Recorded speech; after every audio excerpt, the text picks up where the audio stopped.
என்னை வைத்து காலம் தள்ள முடியவில்லை, எப்படியாவது என்னை விட்டுவிட்டு போய்விடு என்று வேல்முருகன் அவர்களிடம் என்னுடைய வாழ்க்கையை தனியாக விட்டுவிடு என்று நான் பலமுறை கோரி அவரிடம் இருந்து பிரிந்து செல்ல வேண்டும் என்கின்ற அடிப்படையில் நான் வழக்கை பதிவு செய்திருக்கின்றேன். இப்படி என்னுடைய உணர்வுகளை புரியாத ஒருவர் இன்று தமிழ் பெண்களுக்கு அவர் ஒரு அறிவுரை கூறக்கூடிய களத்தை எடுத்திருக்கக்கூடிய விடயம் வியப்பாக இருக்கிறது. எனக்கு அதை எப்படி சொல்வதென்று தெரியவில்லை.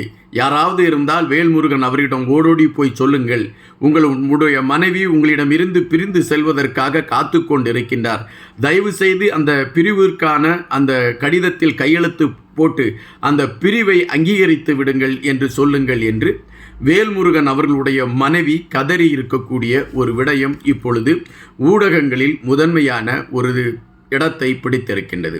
வேல்முருகன் அவர்களுடைய மனைவி தன்னுடைய கருத்துக்களை செய்தியாளர்களிடம் பதிவிட்ட விடயத்தை மையப்படுத்தி பல சர்ச்சையான கருத்துகள் முன்னேற தொடங்கி இருக்கின்றன, முன்வைக்க தொடங்கி இருக்கின்றன. வேல்முருகன் அவர்கள் சில நாட்களுக்கு முன்பாக விஜய் அவர்களுடைய கட்சியை மையப்படுத்தியும் விஜய் அவர்களை மையப்படுத்தியும் பல தவறான தகவல்களை அவர் பதிவு செய்தார். இந்த தவறான தகவல்கள் சமூக வலைதளங்களில் ஒரு பெரிய எதிர்ப்பை சம்பாதித்தது. விஜய் அவர்கள் கொடுத்த பரிசை பெற்றுக்கொண்டு கல்வி சார்ந்த விடயங்களில் முதன்மையாக இருந்த அந்த சகோதரிகள் இப்பொழுது வேல்முருகன் அவர்களுக்கு எதிரான ஒரு கருத்தை பதிவிட்டிருக்கிறார்கள். ஒரு அண்ணனை தங்கைகள் போய் கட்டிப்பிடிப்பதில் என்ன தவறு இருக்கிறது என்ற கேள்வியை கேட்டிருக்கின்றார்கள்.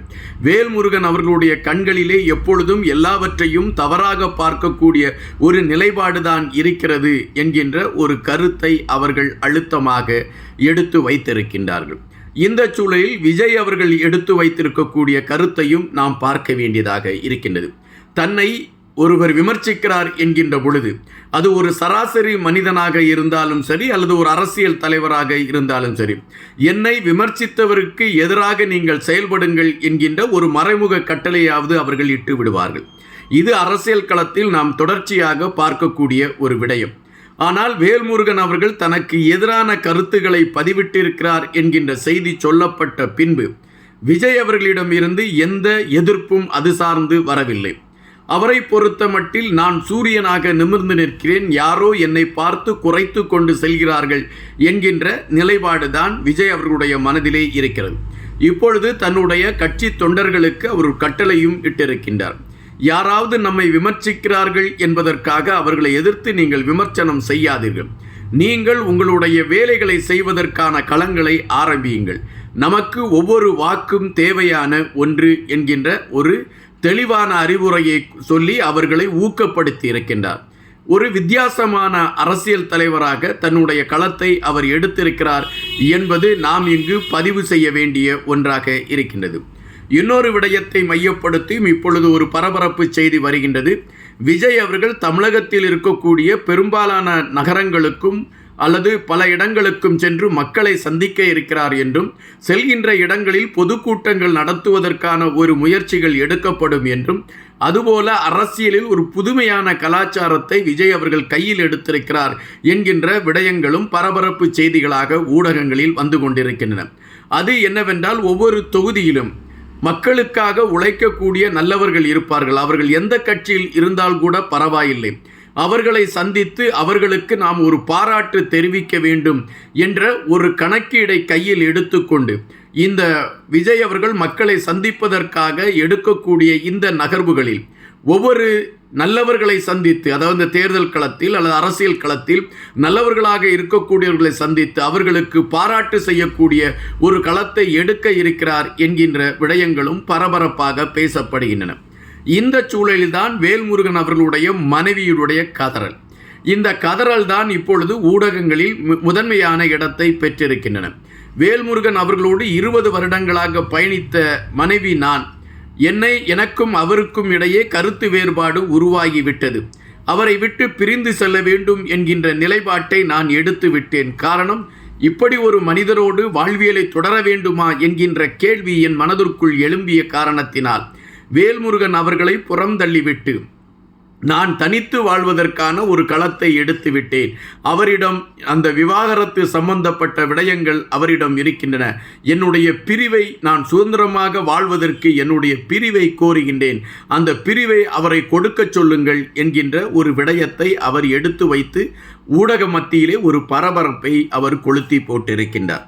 இந்த சூழலில் வேல்முருகன் அவர்கள் கூட தன்னுடைய பேச்சுக்கு அவர் விளக்கம் கொடுத்திருக்கின்றார். ஏனென்றால் வேல்முருகன் அவர்கள் பேசிய அந்த பேச்சுக்கு பல எதிர்ப்புகள் வந்தது என்பதை விட வேல்முருகன் கூத்தாடிகளை மையப்படுத்தி பேசிய கருத்து, உதயநிதி ஸ்டாலின் அவர்கள் கூத்தாடி இல்லையா, முதலமைச்சர் மு.க. ஸ்டாலின் அவர்கள் திரைப்படங்களில் நடிக்கவில்லையா, தொடரில் நடிக்கவில்லையா என்கின்ற கேள்விகளை பலர் கேட்க ஆரம்பித்து விட்டார்கள்.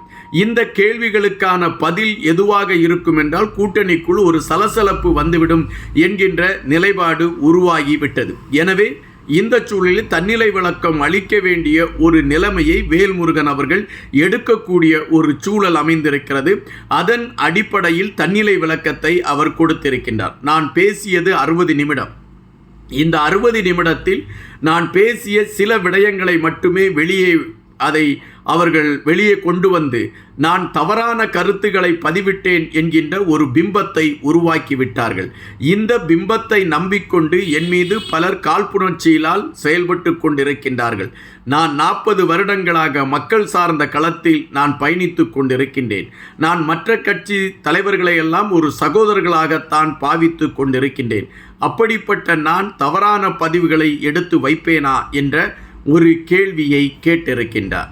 ஆனால் வேல்முருகன் அவர்கள் மீது தமிழக மக்கள் மத்தியிலே ஒரு கரும்புள்ளி இந்த விடயத்தில் பதிவாகிவிட்டது என்பதுதான் நாம் அறிந்த விடயங்களில் நம்மால் சொல்லக்கூடிய ஒன்றாக இருக்கின்றது. வேல்முருகன் அவர்கள் யாரோ ஒருவருக்கு விசுவாசமாக இருக்க வேண்டும் என்று அவர்கள் முகத்திலே கரிய அள்ளி பூசிவிட்டார் என்பதுதான் பரவலாக பேசப்படுகின்ற ஒரு செய்தியாக இருக்கின்றது. வேல்முருகனுடைய விமர்சனங்கள் விஜய் என்கின்ற அந்த ஒரு தலைவருக்கு ஒரு பெரிய அடையாளத்தை கொடுத்திருக்கிறது என்பதை விட அவரை இன்னும் பலபடி மேலே கொண்டு செல்வதற்கான ஒரு களத்தை கொடுத்திருக்கிறது என்பதைத்தான் நாம் பார்க்க முடிகின்றது. சமூக வலைதளங்களில் பல இளைஞர்கள் பேசுகின்றார்கள், பல பெண்கள் குமருகின்றார்கள். எங்களுக்காக நிற்கக்கூடிய அண்ணன் விஜய் அவர்களை மையப்படுத்தி வேல்முருகன் இப்படி பேசலாமா, வேல்முருகன் வீட்டிலே பெண்கள் இல்லையா என்கின்ற கேள்விகள் எல்லாம் கேட்கப்படுகின்றது. ஆனால் விஜய் அவர்கள் எப்பொழுதும் போல அமைதியாக கடந்து செல்கின்றார். எப்பொழுதுமே ஒரு வார்த்தைக்கு எதிர்வார்த்தை நாம் பேசிவிட்டால் அதற்கு வலிமை இருக்காது. அமைதி பெரிய வலிமையை கொடுக்கும் என்பது நாம் அறிந்திருக்கக்கூடிய ஒரு செய்தி. தற்பொழுது விஜய் அவர்களுடைய அமைதி வேல்முருகன் அவர்களுக்கு மிகப்பெரிய அவமானமாக மாறி இருக்கிறது என்பதுதான் நிஜம். இனிமேல் வேல்முருகன் அவர்கள் மேடைகளிலே பேசுகின்ற பொழுது சற்று யோசித்து நிதானித்து பேசுவார் என்பதைத்தான் நாம் இங்கு முன்வைக்க வேண்டிய ஒரு கருத்தாக இருக்கிறது. நன்றியுடன் இன்பம்.